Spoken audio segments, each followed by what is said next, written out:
कहते हैं कि दिल्ली का जो रास्ता है ना वो उत्तर प्रदेश से होकर के गुजरता है। ऐसे में 2024 चुनाव में जीतने के लिए उत्तर प्रदेश की 80 सीटों का नतीजा काफी अहम हो जाता है।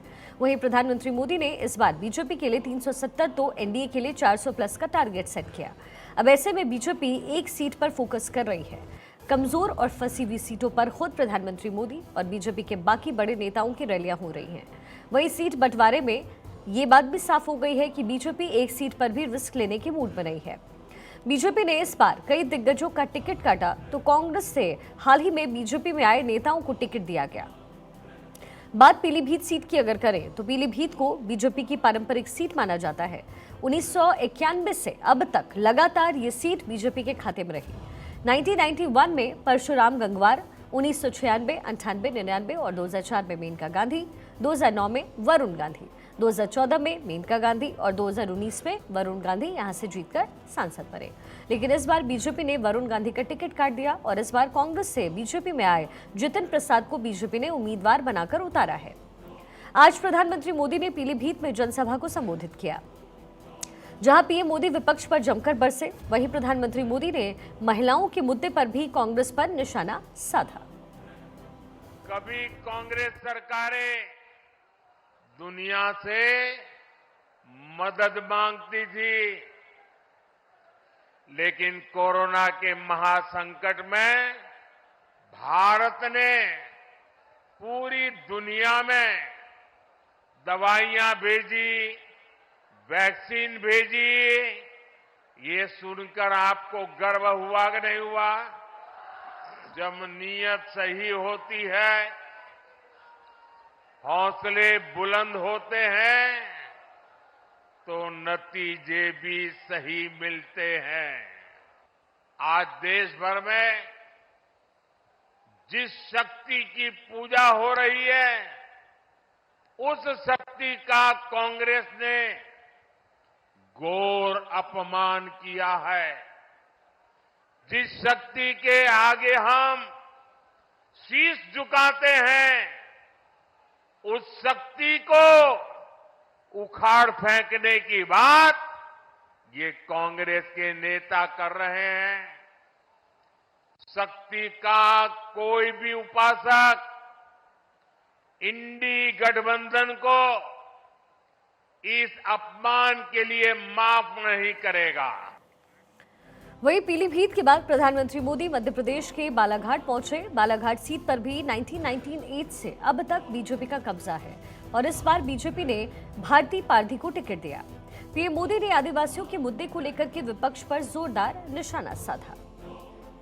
लेकिन साथियों, दूसरी ओर कांग्रेस है जो अभी भी अपनी पुरानी मानसिकता में जकड़ी हुई है। भाजपा जब देश में पहली महिला, आदिवासी महिला राष्ट्रपति के लिए आगे बढ़ी, तब कांग्रेस ने उन्हें हराने के लिए पूरी ताकत लगा दी। कांग्रेस ने कभी आदिवासी विरासत का सम्मान भी नहीं किया। मैंने महाकाल से देश सेवा के लिए गालियां और अपमान को बर्दाश्त करना सीखा है और मैंने देश विरोधी ताकतों को अंजाम तक पहुंचाना भी सीखा है। मोदी इनकी घीधर भभकियों से डरने वाला नहीं है। इंडिया अलायंस के लोग सनातन धर्म को नष्ट करने की सौगंध खाकर इस चुनाव में उतरे हैं। भाइयों और बहनों, मुझसे इनकी एक और बड़ी दुश्मनी है। बीजेपी सरकार आज भ्रष्टाचार के एक एक रास्ते को बंद कर रही है। बीजेपी सरकार गरीबों के हक का पैसा सीधे गरीबों के खाते में भेज रही है। जिन्होंने देश का पैसा लूटा है, अब उनके ऊपर कानून का शिकंजा भी कसा जा रहा है। 2024 चुनाव को लेकर के प्रधानमंत्री मोदी ने बीजेपी को जो टारगेट दिया है, उसके लिए सबसे अधिक मेहनत प्रधानमंत्री मोदी ही करते दिख रहे हैं। एनडीए को 400 सीट के आंकड़े तक पहुंचाने के लिए प्रधानमंत्री मोदी राज्य दर राज्य चुनावी रैली कर न सिर्फ विपक्ष पर निशाना साध रहे हैं, बल्कि अपने 10 साल के कामकाज का लेखा जोखा भी जनता के सामने पेश कर रहे हैं। पीएम मोदी अभी तक दर्जनों रोड शो, रैलियां और जनसभा कर चुके हैं और जिस रफ्तार से पीएम मोदी रोजाना जनता के बीच पहुंच रहे हैं, उससे अंदाजा लगाया जा सकता है कि प्रधानमंत्री मोदी इस बार 200 से अधिक दौरे कर सकते हैं। दरअसल बीजेपी की कोशिश है कि बीजेपी का शीर्ष नेतृत्व कम से कम एक बार हर लोकसभा सीट पर जरूर पहुंचे। अब 2019 में प्रधानमंत्री मोदी ने मेरठ में रोड शो कर चुनावी अभियान को शुरू किया था और इसके बाद प्रधानमंत्री मोदी ने कुल 142 रैलियां की, 1.5 लाख किलोमीटर की उड़ान भरी और 1.5 करोड़ लोगों से सीधा संपर्क साधा। और जानकारी के मुताबिक इस बार बीजेपी का टारगेट कुछ ज्यादा बड़ा है। अभी तक एक भी चरण का चुनाव नहीं हुआ है और पीएम मोदी रोजाना कम से कम 2 लोकसभा सीट जरूर पहुंच रहे हैं। इससे ही अंदाजा लगाया जा रहा है कि इस बार पीएम मोदी अपना 2019 का ही रिकॉर्ड खुद तोड़ सकते हैं। चलिए खबरों में आगे बढ़ते हैं। दरभंगा के लहेरिया सराय के लोहिया चौक पर राकेश रंजन नाम के एक युवक ने चाय की दुकान खोली और जिसका नाम मोदी चाय दुकान रखा। चुनाव से पहले मोदी चाय दुकान खुलने पर यह दुकान इलाके के लोगों के बीच न सिर्फ चर्चा का विषय है, बल्कि लोग मोदी चाय दुकान पर पहुंचकर कुल्हड़ वाली चाय का आनंद ले रहे हैं।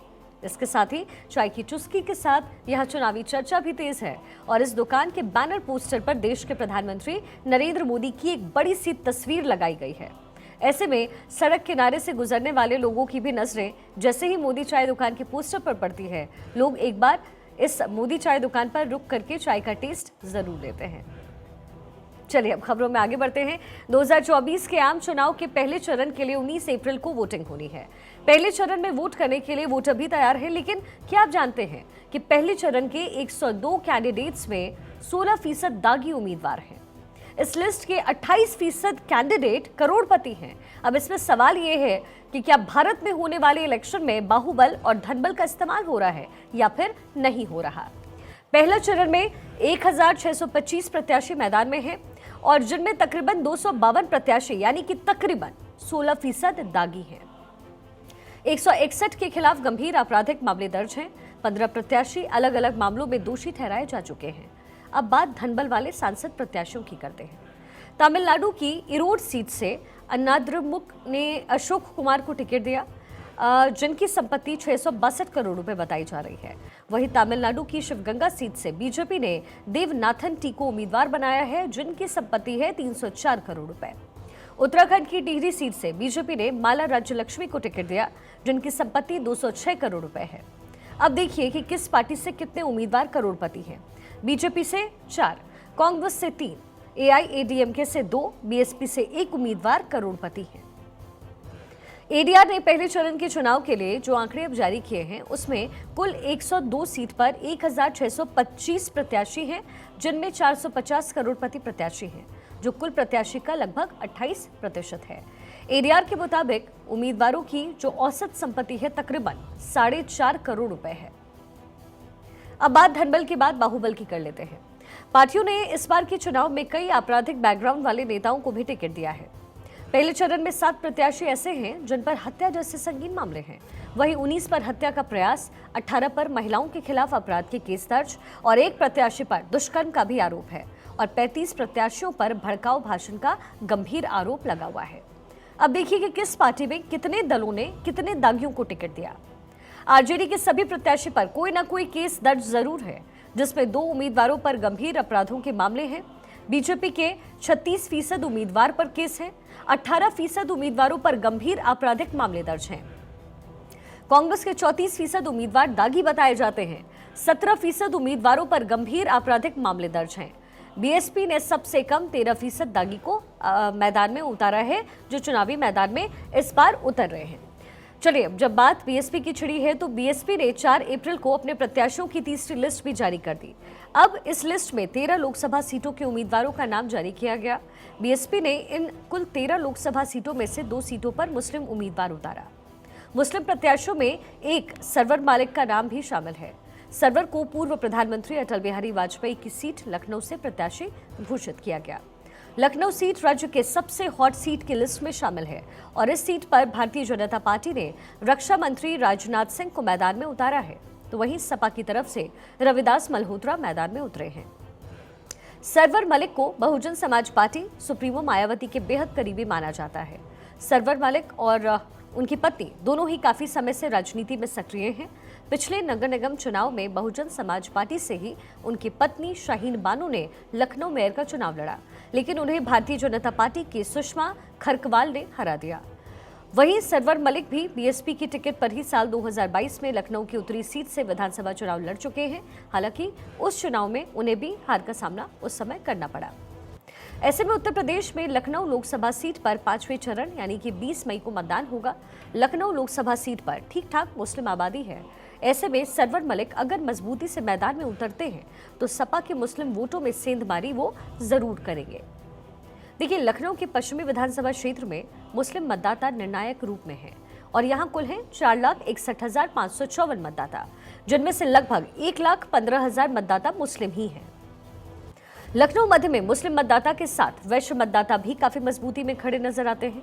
लखनऊ मध्य में भी 3,71,070 मतदाता हैं, जिनमें 90,000 के तकरीबन मुस्लिम हैं। लखनऊ उत्तरी सीट पर ब्राह्मण वोटरों की संख्या ज्यादा होने के कारण यहीं पर जातीय समीकरण तय होती है और इसी से जातीय समीकरण तय किए जाते हैं। यहां से साल 2022 के चुनाव में बीजेपी जीत हासिल करके उतरी और इस सीट पर भले ब्राह्मण मतदाताओं की संख्या ज्यादा हो, लेकिन मुस्लिम मतदाता भी निर्णायक भूमिका में हैं। लखनऊ उत्तरी सीट पर कुल 4,80,609 मतदाता, जिनमें से 71,000 मुस्लिम मतदाता हैं।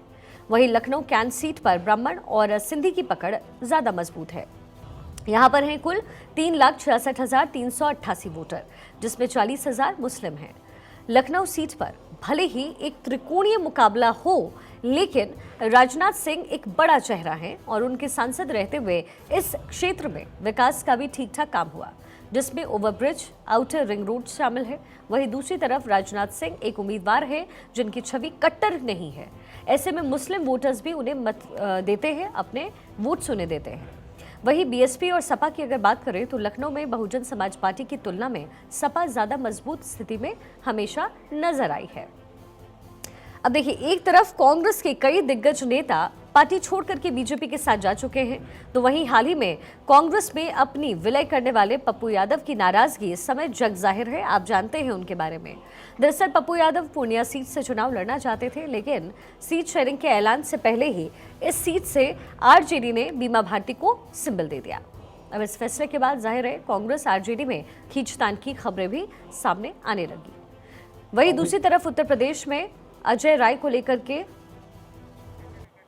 सोशल मीडिया पर कई खबरें चलती रही, जिसमें दावा किया गया कि अजय राय बीजेपी में शामिल हो सकते हैं। वहीं अजय राय ने इस खबर का खंडन किया है।